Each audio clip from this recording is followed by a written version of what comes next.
Olá, tudo bem com você? Seja bem-vindo ao meu canal sobre vida e teologia. E hoje eu quero tratar com vocês e refletir sobre um tema delicado, profundo e que muitas vezes é doloroso: a queda de um líder e de um pastor. Constantemente nós escutamos notícias nas redes sociais, na mídia, sobre queda de líderes e pastores nas igrejas. E infelizmente, muitos deles são conhecidos além da sua comunidade local, ou seja, até nacionalmente. E este assunto sempre traz impactos significativos tanto para a igreja quanto para aqueles que de alguma forma se inspiraram nesse líder. Então, como nós devemos reagir diante dessas situações? O que nós podemos aprender com elas? Como a igreja deve lidar com um líder que falhou? O vídeo de hoje é um convite à reflexão, à autoanálise e, acima de tudo, ao retorno às Escrituras como nossa bússola para lidar com os desafios da liderança cristã. Vamos juntos comigo até o final, assista esse vídeo por inteiro, aproveite também para se inscrever no canal e deixar o seu like.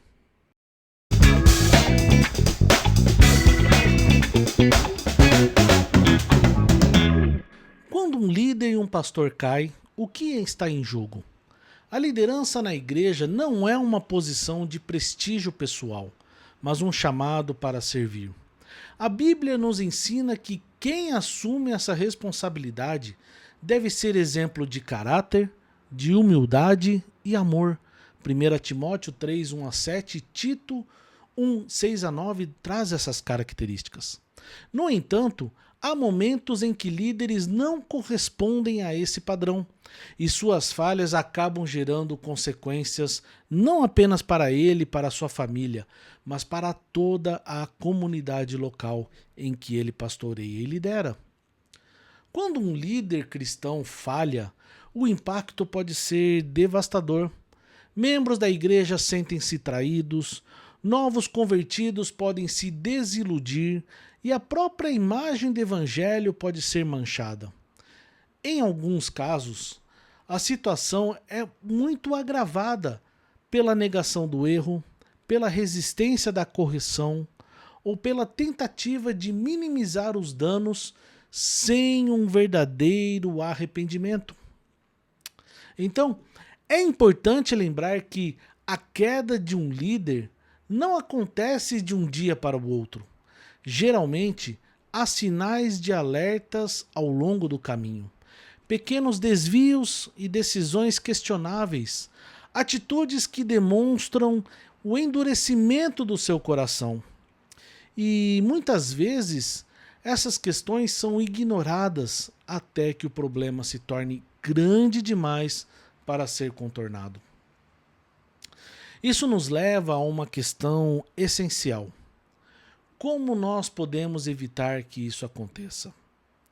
Como a igreja pode atuar para garantir que seus líderes estejam sempre alinhados com os princípios de Deus?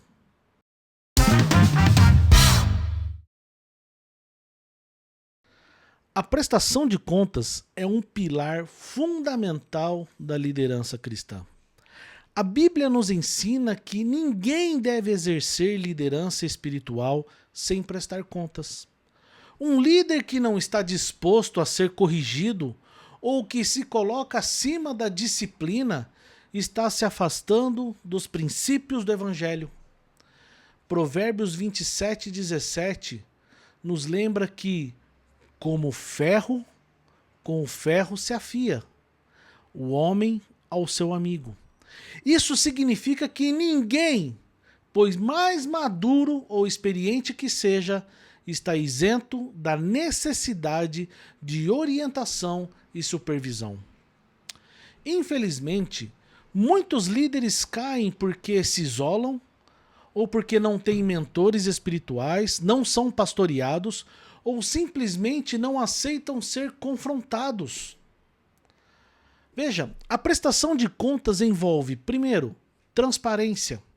Um líder deve viver de forma e de maneira íntegra, sem esconder comportamentos que possam comprometer a sua caminhada cristã. Segundo, submissão à liderança. Nenhum líder está acima da igreja. O conselho de presbíteros e irmãos maduros devem ter a liberdade para apontar falhas e orientar este pastor e este líder quando necessário. Terceiro, humildade para reconhecer erros. A verdadeira liderança cristã não está na perfeição do líder, mas na capacidade de admitir falhas e buscar restauração. Quando essas três áreas são negligenciadas, o risco de queda se torna muito maior e até devastador, tanto para o líder como para o seu entorno.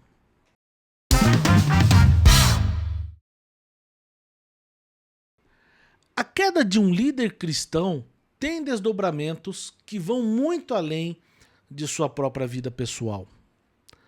Ela afeta a igreja, afeta a sua família, afeta o testemunho do evangelho e até mesmo a forma como os não cristãos enxergam a fé. Portanto, ela causa impacto espiritual. Este é o primeiro efeito da queda de um líder, é o impacto em sua própria vida espiritual.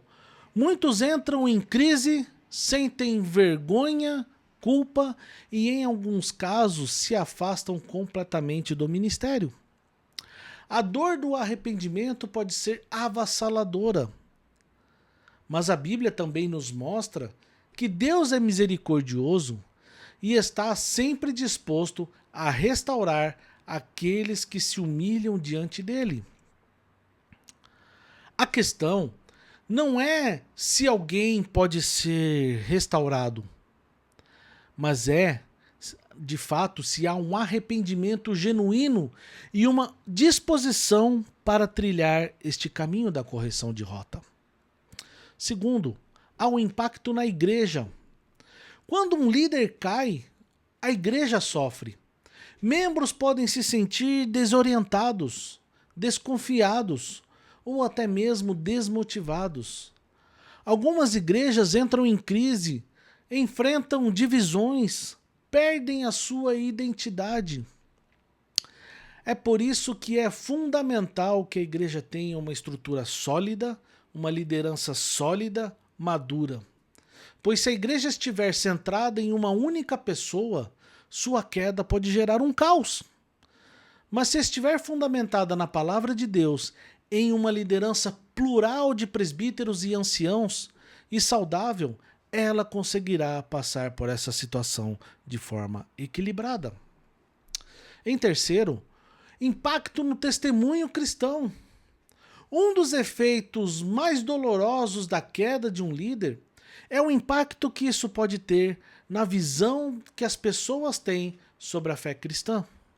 Quando um líder falha, há aqueles que usam esse fato para desacreditar do evangelho, reforçando a ideia de que, todos são hipócritas. Isso nos lembra da grande responsabilidade que líderes carregam. Suas vidas são um reflexo da mensagem que pregam. Quando um líder se afasta dos princípios de Deus, isso não apenas fere a igreja, mas também pode afastar pessoas do próprio evangelho.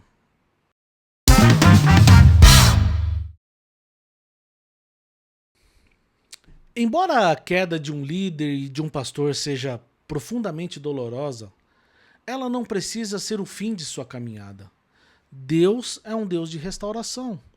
E a Bíblia está repleta de exemplos de homens que falharam, mas que foram restaurados pelo Senhor. Moisés, Davi, Pedro e entre outros. A restauração, no entanto, ela não pode ser apressada ou feita de maneira superficial. Algumas diretrizes e processos importantes e necessários ao longo desse caminho. Primeiro, é necessário um arrependimento verdadeiro.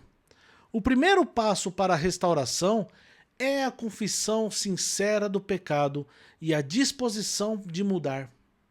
Segundo, é necessário o afastamento do ministério por um tempo.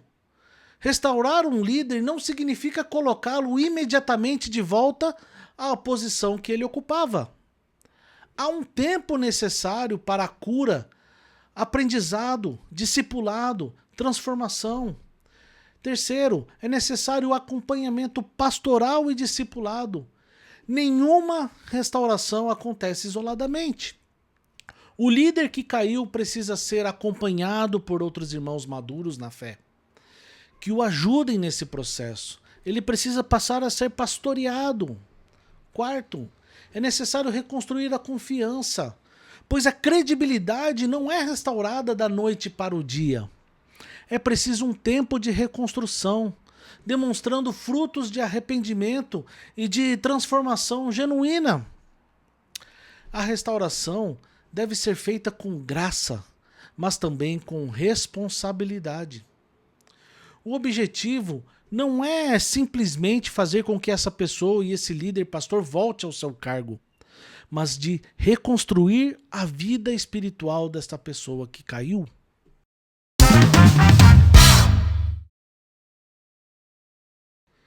Agora, quando um líder cai, o que nós podemos aprender com isso? Diante da queda de um líder, há algumas lições que todos nós podemos aplicar em nossas próprias vidas. Vamos lá. Primeiro, todos nós somos vulneráveis. Nenhum de nós está imune a falhas. Precisamos vigiar constantemente nossa caminhada com Deus. Segundo, prestação de contas é essencial. Ninguém pode caminhar sozinhos. Precisamos de irmãos ao nosso lado para nos corrigir e nos manter firmes na fé. Terceiro, a igreja precisa estar fundamentada em Cristo, não em líderes humanos. Líderes falham, mas Cristo nunca falha. Nossa fé deve estar firmada em Jesus. 4. Restauração é possível, mas exige tempo. Exige calma, arrependimento sincero. Deus restaura aqueles que verdadeiramente se arrependem. Mas esse processo exige humildade e disposição para mudanças.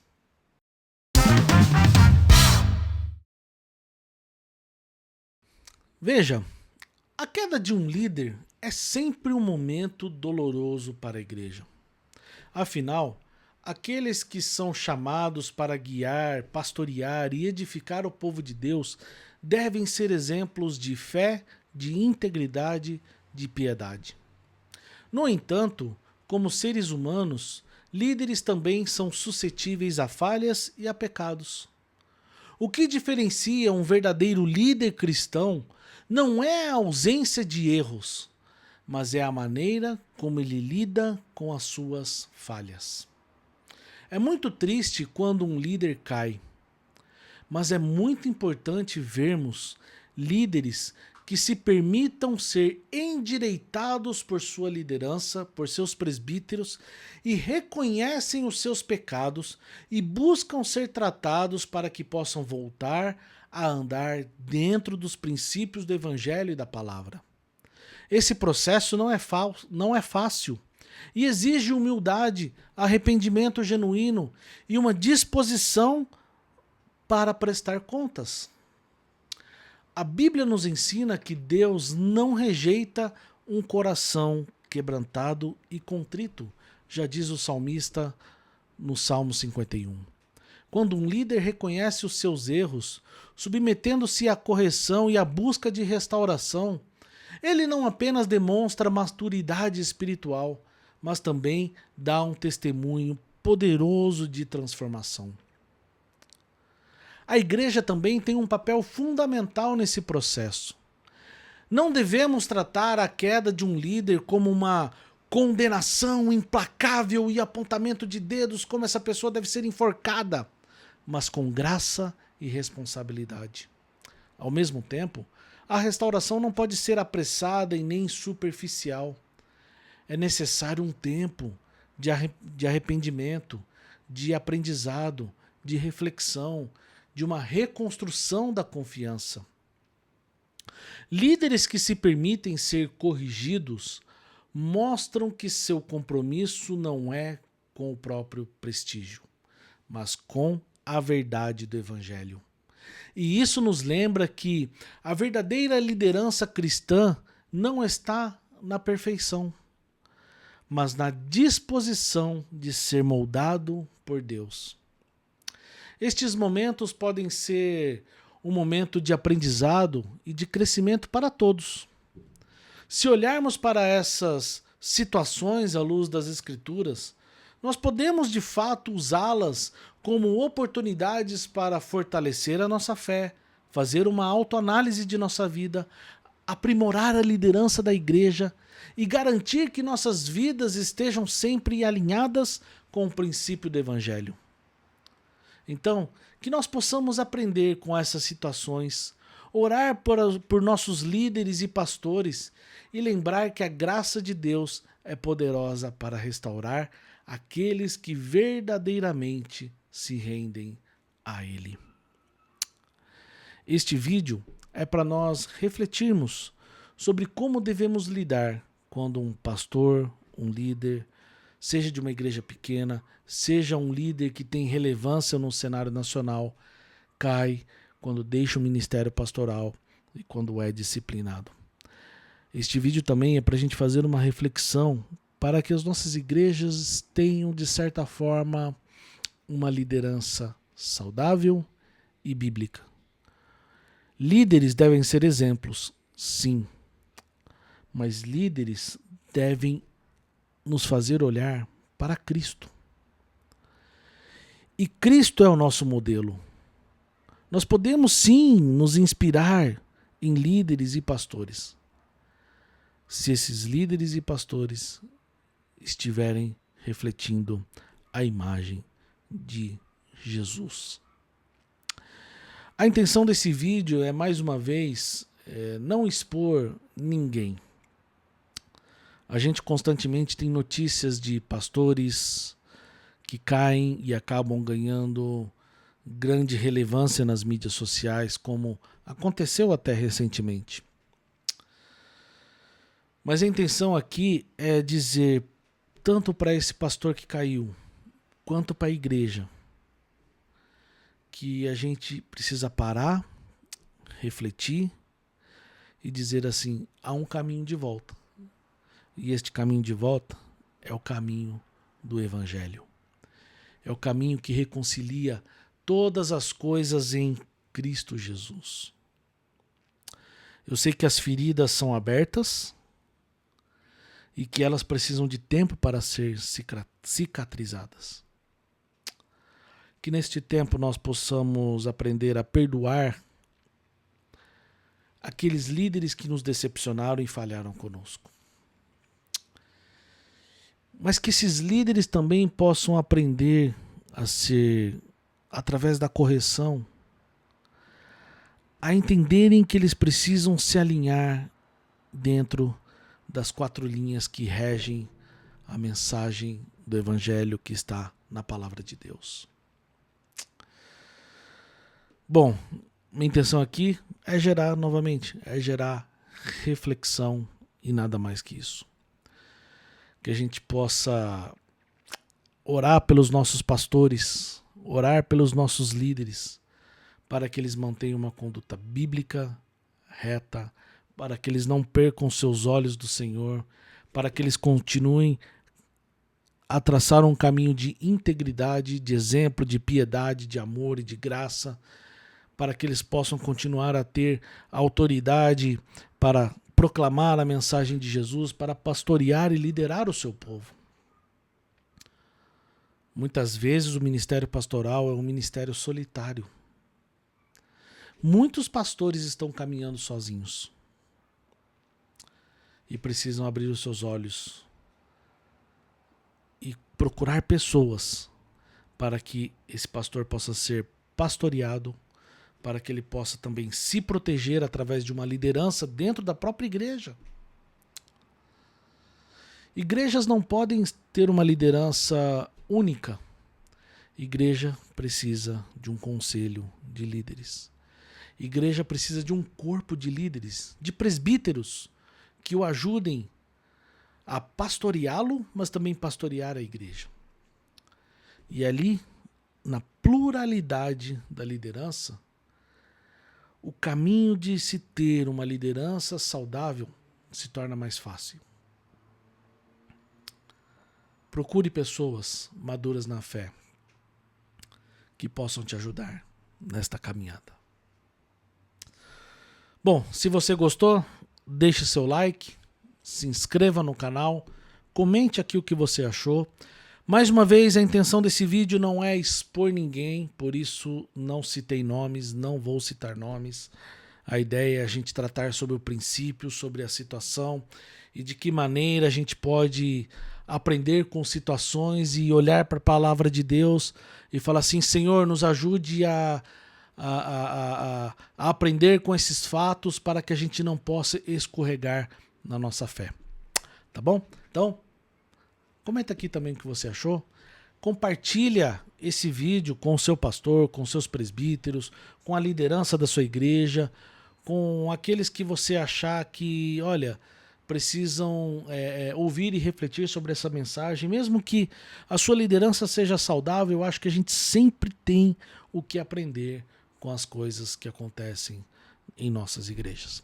Deus te abençoe e até a próxima, se assim o Senhor permitir. Um grande abraço.